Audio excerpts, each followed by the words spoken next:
क्या आप लड्डू गोपाल के बारे में जानते हैं? क्या आप ये जानते हैं कि कान्हा जी को लड्डू गोपाल क्यों कहा जाता है? आखिर क्या है इसके पीछे की कहानी? चलिए आपको बताते हैं। दोस्तों, जन्माष्टमी के पावन अवसर पर लोग लड्डू गोपाल की पूजा करते हैं।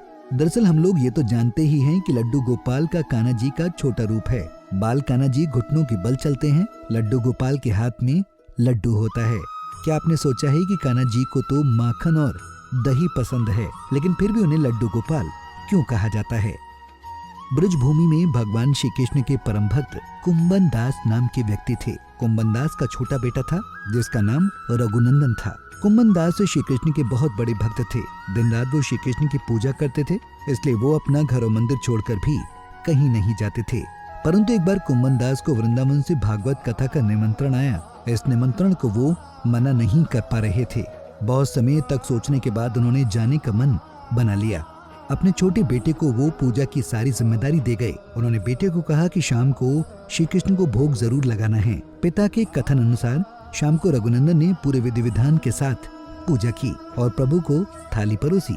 लेकिन जब थाली परोसी तो सामने छोटा बच्चा था। रघुनंदन ने सोचा कि भगवान स्वयं अपने हाथों से खाना खा लेंगे, परंतु ऐसा नहीं हुआ और वो जोर जोर से रोने लगा। उसे लगा कि कान्हा जी उससे नाराज हो गए हैं। उसके रोने की आवाज सुनकर श्री कृष्ण से रहा नहीं गया और बाल स्वरूप धारण करके वो रघुनंदन के सामने प्रकट हो गए।